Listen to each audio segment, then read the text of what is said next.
Space. Space in art refers to the area that is in, around, between, above, or below. It is one of the 7 elements of art. It is divided into negative and positive space. Positive space is the object in the center, and the negative space is the area around the object. Artists use foreground, middle ground, and background to create space in a picture. As you see in this picture in front of you, background's a little further away, middle in the middle, and foreground is the objects that are closest to you, usually drawn a little bit larger. This week we're going to look at one of the most famous wood Japanese prints, the Great Wave of Kanagawa. This is a wonderful example that shows a foreground, a really close wave, midground with the boats and the medium looking waves, and background, and you can see the mountain way in the back, so it kind of pulls you in and out. It's beautiful with its positive and negative space as well, playing off the warm and cool colors.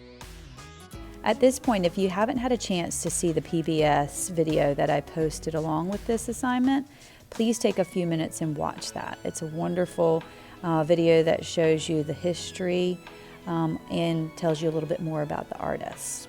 All right, before I get started, I'm going to do a couple of things here. I'm going to go ahead and get a print of the Great Wave of Kanagawa as I work. I love, if you don't have a paper copy, please feel free just to use the digital copy. But I love having the work next to me as I'm drawing and creating. It does help me organize my space and really get to see the major lines and shapes that the artists use. Notice with this piece, I'm going to start with a pencil. I like starting with a pencil when I'm recreating a famous work of art, or even when I'm looking at a landscape or a person. It allows me the room to make changes, improvements to my work. I know you see a lot of those videos where artists start with a black marker and they seem to get it just perfect. That is not my style. I've never been able to really conquer that. And I think it's a wonderful technique to do because it does teach you to kind of work with those mistakes and turn them into wonderful things. But I always feel more comfortable starting with a pencil, allowing myself to grow and make improvements. And then I don't worry about messing up. If I mess up, I know I have the opportunity to adjust and change. Also keep in mind, I'm moving a little quickly as you're watching me.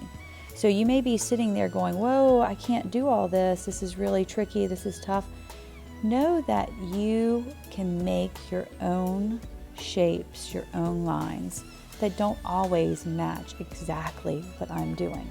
You will notice that my piece, when I'm done from start to finish, will not match exactly like this famous work of art.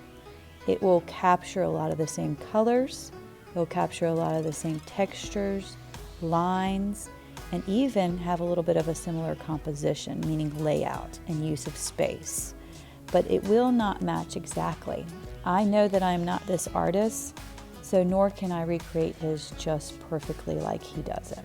So I like to put my own little take on that.